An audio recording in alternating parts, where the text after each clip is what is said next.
Hello friends, मैं जीविका फिर से स्वागत करती हूँ आप सभी का अपने यूट्यूब चैनल पे। आशा करती हूँ आप सब बहुत अच्छे होंगे। आज मैं आपके लिए 1 जुलाई का करंट अफेयर लेके आई हूँ, जिसको हम ब्रीफली और क्वेश्चन वाइज दोनों तरीके से पढ़ेंगे। तो चलिए बढ़ते हैं करंट अफेयर की तरफ। शुरुआत करते हैं राष्ट्रीय करंट अफेयर से। एससी ने NDMA national disaster management authority को कोविड पीड़ितों के परिजनों को वित्तीय मदद के लिए मानदंड जारी करने का निर्देश दिया। दुनिया के एकमात्र संस्कृत दैनिक समाचार पत्र सुधर्म के संपादक 64 वर्षीय KV संपत कुमार का निधन हुआ। गृह मंत्रालय द्वारा AFSPA सशस्त्र बल विशेष अधिकार अधिनियम को नागालैंड में और 6 महीने के लिए बढ़ाया गया। कैबिनेट ने कार्मिक प्रशासन और शासन सुधारों के नवीनीकरण पर भारत गाम्बिया के बीच समझौता ज्ञापन को मंजूरी दी।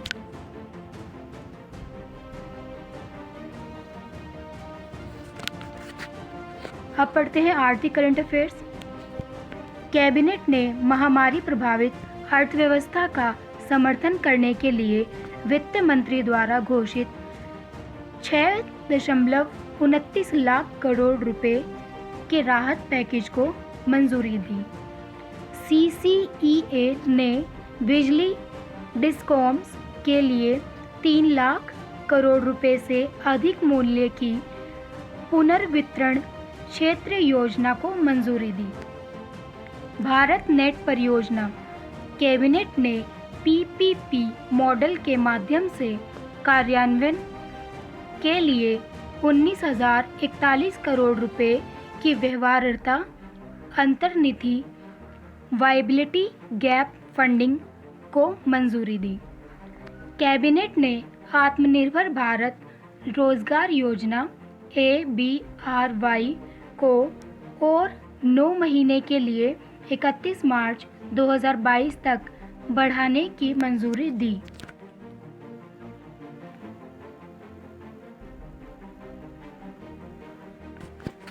मार्च के अंत तक भारत का विदेशी कर्ज बढ़कर 570 अरब अमेरिकी डॉलर हो गया।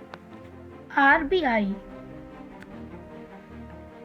भारत ने 2020-21 में चालू खाता अधिशेष 0.9% रिपोर्ट किया।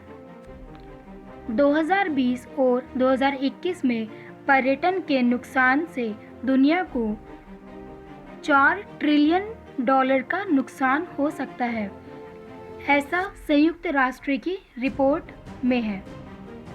वित्त मंत्री निर्मला सीतारमण और अमेरिकी ट्रेजरी सचिव जेनेट येलेन ने वैश्विक न्यूनतम कर पर चर्चा की।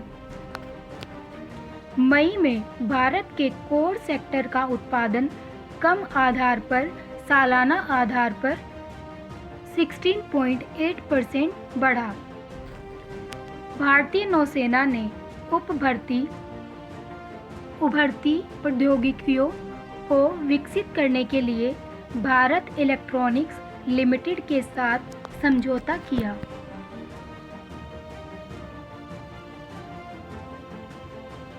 अब बात करते हैं अंतर्राष्ट्रीय करंट अफेयर्स की। इथियोपिया के टाइग्रे क्षेत्र में विद्रोही लड़कों ने क्षेत्रीय राजधानी मेकेले पर कब्जा किया। अंतर्राष्ट्रीय क्षुद्र ग्रह दिवस 30 जून को मनाया गया। अंतर्राष्ट्रीय संसदीय दिवस 3 जून को मनाया गया।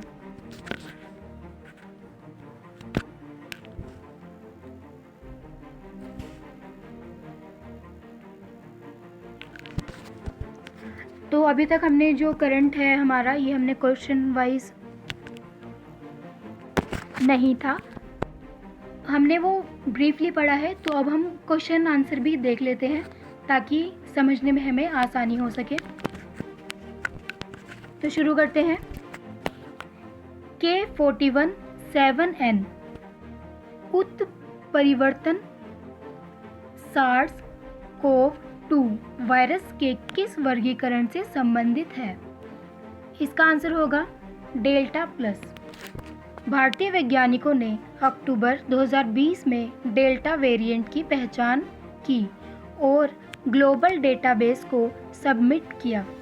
डेल्टा संस्करण, जिसे सार्स कोव-2 B.1.617 के रूप में भी जाना जाता है, में लगभग 15 से 17 उत्परिवर्तन हुए हैं।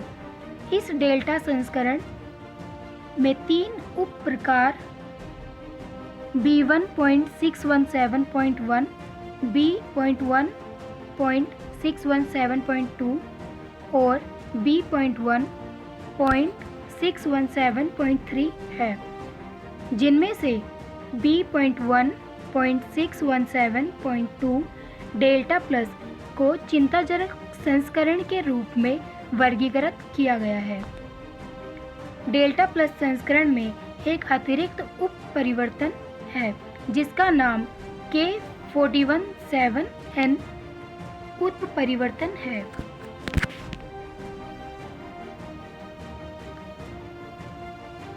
नेक्स्ट क्वेश्चन है हमारा, किस संस्थान ने भारत में नॉट फॉर प्रॉफिट अस्पताल मॉडल पर एक अध्ययन जारी किया?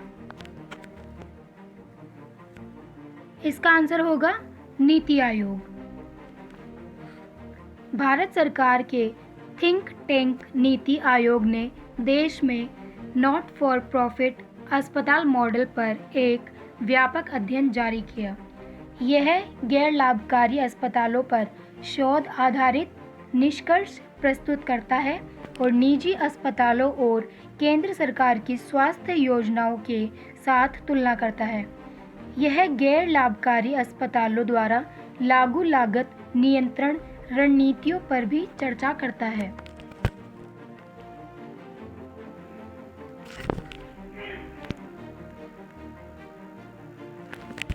नेक्स्ट क्वेश्चन, कौन सा संस्थान मोबाइल वर्ल्ड कांग्रेस MWC 2021 की मेज़बानी कर रहा है?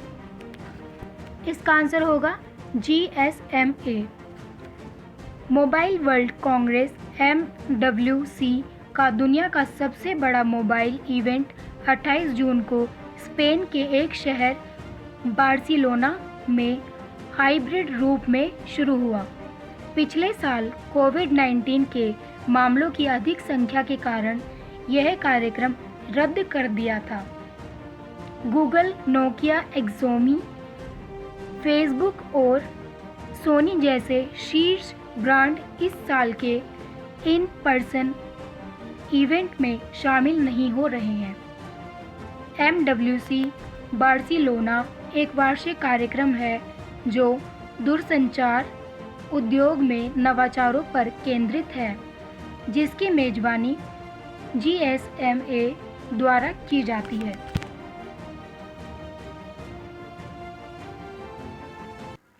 नेक्स्ट क्वेश्चन है हमारा, भारतीय रिजर्व बैंक ने किस श्रेणी के बैंकों के लिए आउटसोर्सिंग के लिए दिशा निर्देश जारी किए? इसका आंसर होगा सहकारी बैंक। भारतीय रिजर्व बैंक ने वित्तीय सेवाओं की आउटसोर्सिंग से उत्पन्न होने वाले जोखिमों के प्रबंधन के लिए सहकारी बैंकों के लिए दिशा निर्देश जारी किए हैं। इन दिशा निर्देशों के अनुसार बैंक और आउटसोर्स गतिविधियों का नियंत्रण बनाए रखना चाहिए और 6 महीने के भीतर दिशा निर्देशों के अनुसार आउटसोर्सिंग करना चाहिए। इससे यह भी कहा कि सहकारी बैंकों की CEO और वरिष्ठ प्रबंधन सभी आउटसोर्सिंग गतिविधियों के जोखिमों के मूल्यांकन के लिए जिम्मेदार होंगे।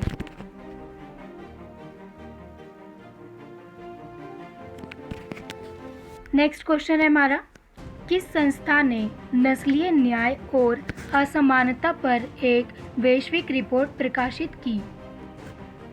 इसका आंसर होगा UNHRC। संयुक्त राष्ट्र मानवाधिकार प्रमुख ने नस्लीय न्याय और असमानता पर एक रिपोर्ट जारी की है और संयुक्त राष्ट्र मानवाधिकार परिषद को प्रस्तुत की। इस रिपोर्ट के अनुसार अफ्रीकी मूल के लोगों के खिलाफ नस्लवाद और अभी भी दुनिया के कई हिस्सों में व्यवस्थित है। तो फ्रेंड्स, ये 1 जुलाई का करंट अफेयर था जो हमने दोनों तरीके से पढ़ा है। उम्मीद करती हूँ कि आपको समझने में काफ़ी आसानी हुई होगी, और अगर कोई भी आपका डाउट है तो आप कमेंट में मुझसे पूछ सकते हैं, और अगर मेरी तरफ से कोई भी मिस्टेक हुई हो तो प्लीज़ उसको इग्नोर करिएगा, क्योंकि मिस्टेक से ज़्यादा इम्पोर्टेंट ये करंट अफेयर है आपके लिए।